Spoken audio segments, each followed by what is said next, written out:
Hey family, it's Kwana and I'm back again with another review here for a family friendly viewing to suggest for your weekend. This is Disney's Onward, or I should say Disney Pixar's Onward, or do you say Pixar's Onward?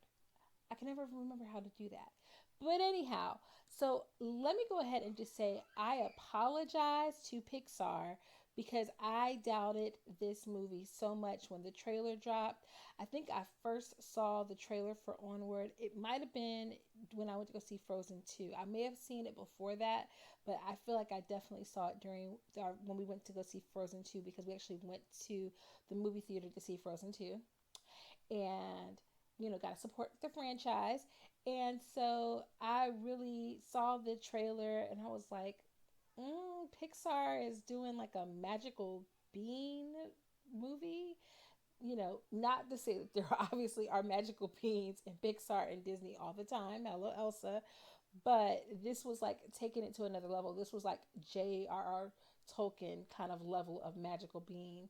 And I just was like, this does not look like my cup of tea. I'm used to Pixar giving me an inanimate object that suddenly has feelings, and then we get to experience the feelings of that inanimate object. So that's how you get Toy Story. That's how you get Cars. You kind of get that a little bit with like Inside Out. But I'm kind of used to that style from Pixar. So when I saw this, I really kind of wasn't feeling it. It felt very predictable. But I was, sorry, I'm like shaking the table and everything. I am so happy to say that I was completely wrong. I apologize. And Disney, I yield to your higher wisdom because let's face it, Disney, you are the master of the universe. So, anywho, Onward is a story of two brothers. You have Ian Lightfoot and you have Barley Lightfoot. Now, the story really focuses on Ian's character. He is this nerdy boy whose father was a would-be wizard. He lives in this magical world, but magic is no longer really kind of useful or respected in this world because they have technology. So his world looks very much like our world. They have cell phones, they have smartwatches, they have televisions, they have computers, they have science, and all of that has taken the place of magic. Science has taken the place of magic in the same way that perhaps science is taking the place of belief in other things. So we could definitely get into like some deeper thematic things going on here. Let me know if you're interested in that. But anyway, back to my review. So Ian's father died when he was a baby, so he's never really had an opportunity to meet him. And he is very socially inept, and it's his 16th birthday, and he's supposed to be having a party. His mom wants him to invite some friends over, but he's too embarrassed. On his 16th birthday, his mom gives him this gift that the father left for them and told him to give it to them when Ian got to be 16. So Barley did not receive this gift. This was something that they were given on Ian's 16th birthday. And it is his magical staff. Now, apparently, Mama has no idea that her ex-husband, her former husband, because they're not divorced, right? He died. Her former husband was a wizard.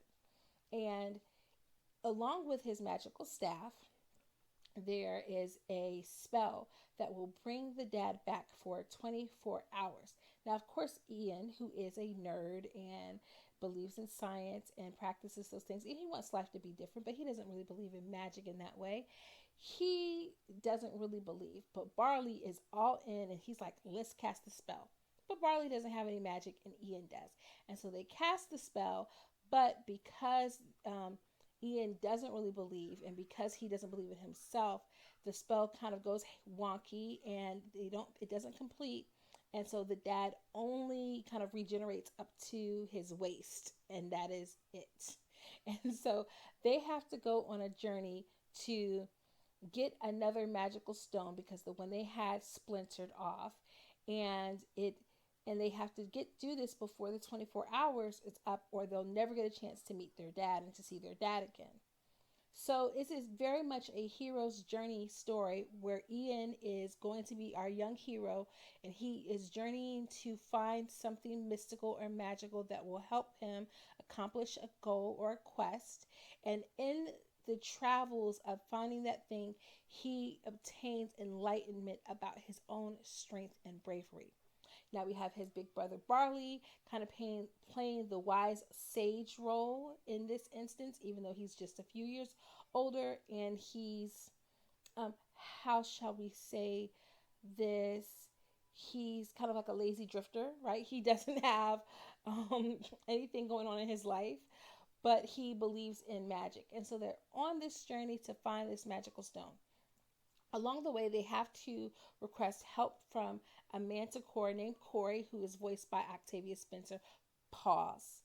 Did I forget to tell you that Ian is voiced by Tom Holland and Barley is voiced by Chris Pratt? So we're kind of like reuniting some of our Marvel alliance, and it made me think of, wouldn't it be cool if there was like, if Spider-Man crossed over into the Galaxy universe in one of the next installments, especially being that, spoiler alert for Avengers, but especially since his previous mentor, Tony Stark, is deceased.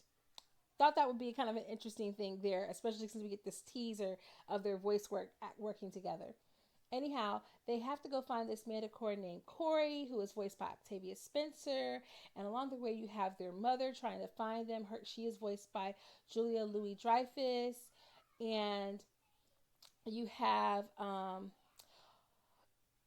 Lena Waithe in here. You have Ali Wong in here. So you have just a ton of good voice work being done. But the thing that got me the most is, even though, not more than Cars or anything else, but for whatever reason, I just did not think this was going to be a good movie. And y'all, it got me. It got me with a little tear right here. Maybe it was because we watched it on Friday, which in our house is Daddy Movie Night, and it was a father kind of patrial, um, my husband would say patrifocal storyline, but it was also a fraternal storyline. And it was very touching. It was very moving. Yes, if you are a parent, it is extremely predictable.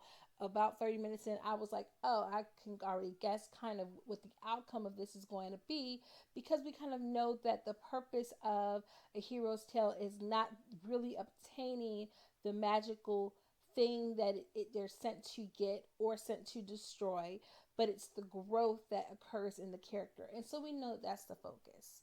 However, really the focus here is the relationship between the two brothers. And so this was really great for our household because we have two boys, and so they were able to watch it together and say how they love their brother, and it was just so sweet, and the ending was good. Now, spoiler and warning, this is a good movie. You might cry. I don't think I cried as hard as I cried in Frozen, though, so it's not that sad. But it's definitely not a Pixar movie that needs a spinoff. It's definitely a one-off. I think just like Inside Out, we don't need a sequel to this. If we were going to get a sequel to this, I would want a standalone Corey story, because I think her adventures as a manticore, especially maybe either in the past or in the future when she reclaims like her warrior identity, that would be really, really fun to watch. It would be really, really funny. But this was a good movie. Now, I think what made it a little bit better, and for those of you who don't have Disney Plus yet, you're quarantined at home, and if you've got kids, just go ahead and pay the $5.99 for Disney Plus. It is well worth the money that you are saving from all of the things that your kids normally would be spending money on that they can't do anyway. And you get movies like this. And Disney has been so amazing during this quarantine, and they know we are parents are suckers, and you do something for my kid and you've got me hooked. Now, mind you, I'm already a Disney fan and stan and fanatic, but yeah, you got me, Disney. You got all my money for now and forever because you did something for my kids during the COVID-19 apocalypse. You gave them Frozen 2, released when we thought it wasn't going to be, because the DVD had only come out like 3 weeks before, 2 weeks before, and then you released it even after the DVD went out. And that was amazing. And that got us through like the first 3 weeks of all of this craziness.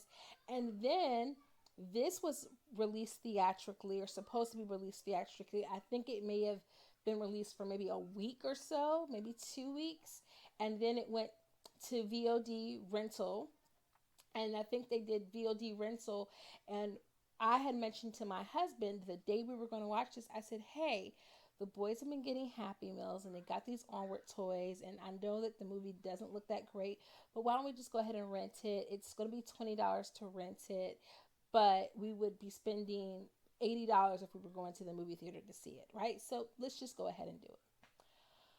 So we were like, he was like, no, we're not going to do that. Let's just look on Disney Plus and see if there's something that we can watch that we can talk the kids into watching. And literally had no clue that this was dropping, logged into Disney Plus, and there it was. And I was like, oh my gosh, look at that. And pleasant surprise, especially because, y'all, those rentals are crazy. You got to spend $20 and then you only get to watch it one time, which is what we found out through getting the Trolls World Tour. So that was a hot mess. But I mean, the movie was not as good as Onward, but the experience of not being able to watch it again.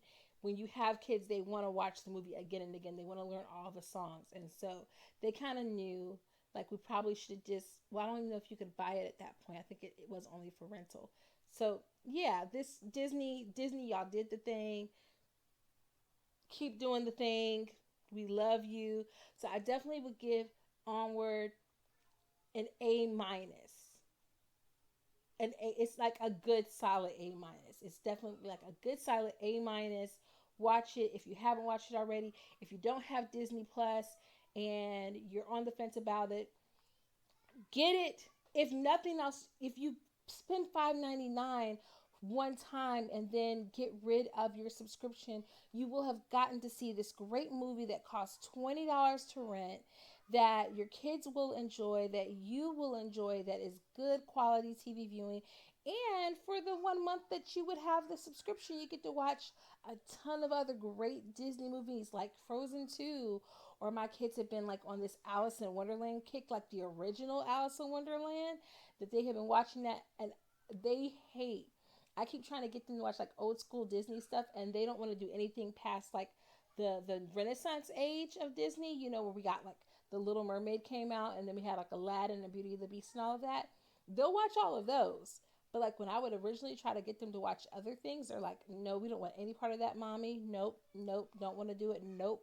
And then suddenly I put Alice in Wonderland on, and then literally we've been watching Alice in Wonderland probably every single day for the past week.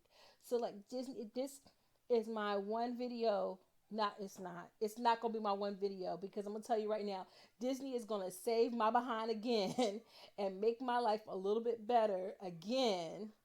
And there are just some great movies on Disney. So if you would like for me to do a Disney Plus review video where I talk about some of the really good family friendly content and just good new original content aside from The Mandalorian, because everyone knows about The Mandalorian, but aside from The Mandalorian, just some good movies to watch on Disney Plus. Hit me up in the comments and let me know if that's something that you would like to see me make on this channel. I will be reviewing Trolls World Tour. I don't know if I'm going to do that today or probably tomorrow, but we've already watched it. We watched it last week, and I'm just going to spoiler alert and warn you right now, it's not as good as Onward. Onward was good, and there were no songs. And that's a really hard thing to do in my book. So yeah, 2 thumbs up Disney.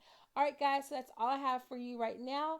If you like this video and if you're interested in more content like this, do me a favor and give me a thumbs up and subscribe to my channel, because I'm going to be reviewing more and more content if you guys give me more and more love. Because guess what?